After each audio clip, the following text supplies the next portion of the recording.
Ohio bank robberies. April 20th, 2015, America's Best Value Inn Motel, just outside Columbus, Ohio.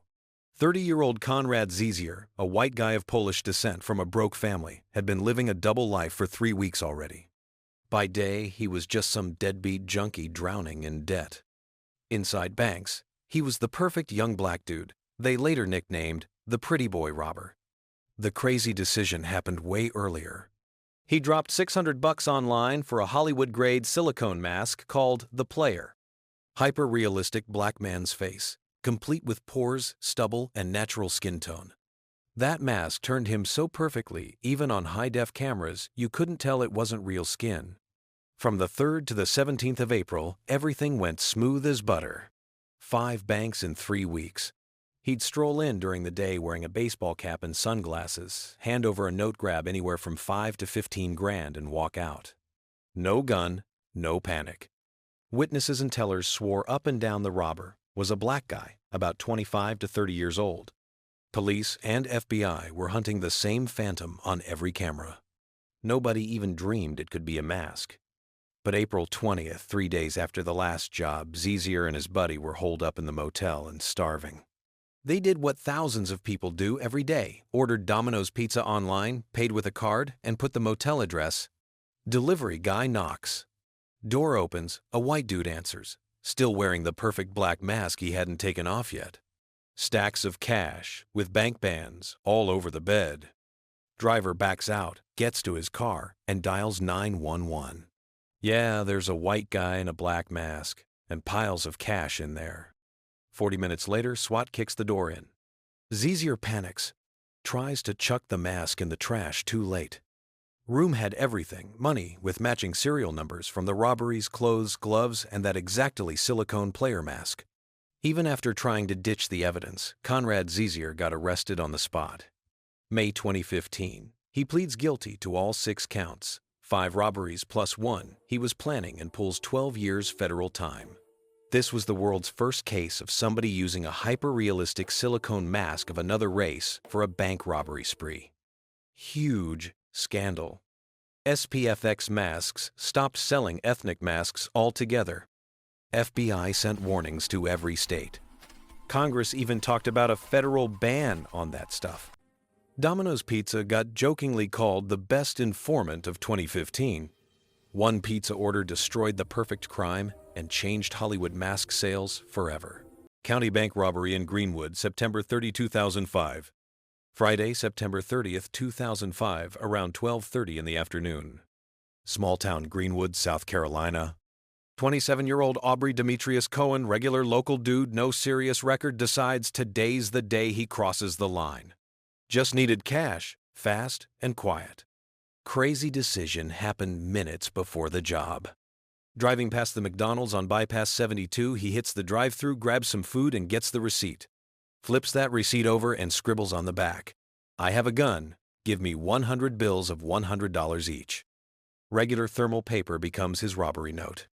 Parks a few dozen yards from Countybank, walks in calm. No mask, no gloves, no gun showing. Hands the note to the teller. Teller goes white, opens the drawer, starts stuffing cash in a bag. Everything perfect. No screams, no alarm.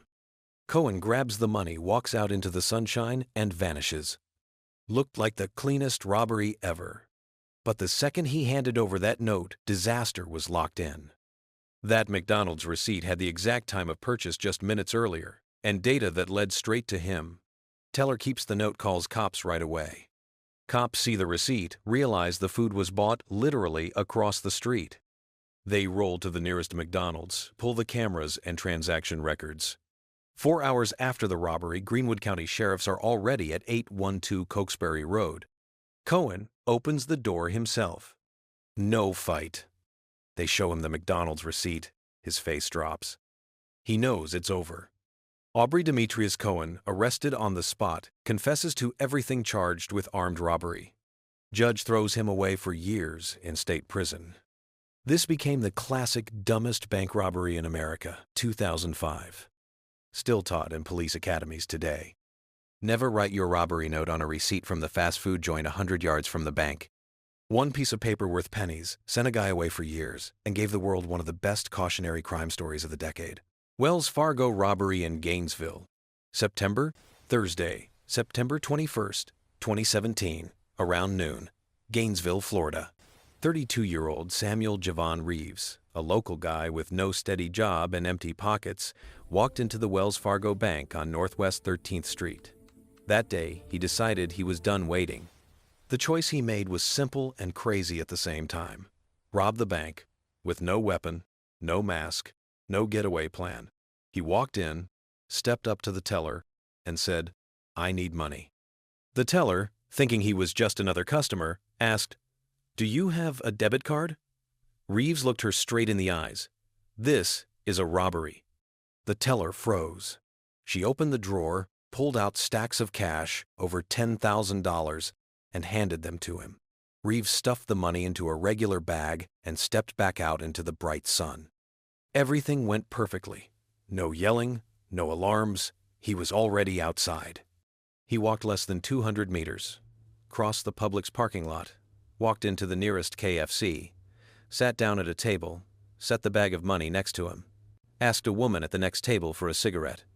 A bank employee who had quietly followed him outside was already dialing 911. Suddenly, the doors of the KFC flew open. Gainesville police rushed in. Reeves didn't even stand up. He just looked up and said, "Yeah, I robbed the bank." The bag of money was sitting right there on the table, in plain sight. Samuel Jevon Reeves was arrested on the spot without a fight, with the full amount on him. A few months later, the court sent him to prison for many years. Burglary in Tanoan, September 2014. Late at night. A fancy neighborhood in Tanoan, Albuquerque, New Mexico. 33-year-old Ramon Herrera, a serial burglar with a long criminal track record, stood in front of a dark mansion. The owners were on vacation. The house was empty. He knew that. He had been picking targets like this for a long time. He made a fatal choice the moment he stepped inside, not just to grab valuables, but to let himself relax in someone else's home. He shut off the alarm, walked through the rooms, and opened the fridge. A cold can of Coca-Cola. He took a few big gulps, put the empty can on the kitchen table. Then he went to the bathroom, used the toilet, did not flush. At first, everything went perfectly. He collected jewelry and valuables worth $250,000, put them in a bag, time to leave. But he stalled. He felt like the owner, no one would see. No one would know. The owners came back early, opened the door, saw the empty can on the table, walked into the bathroom, saw the toilet, called the police. Detectives from the Albuquerque Police Department arrived fast. They picked up the can, collected the biological evidence from the toilet, sent it for DNA testing. A few weeks later, the result came back. A match with Ramon Herrera. His profile was already in the CODIS database. In October 2014, at dawn, the door of his apartment was kicked in. Herrera did not fight back. He was taken away in handcuffs. Ramon Herrera was convicted of residential burglary and theft totaling $250,000. He got many years in a New Mexico state prison.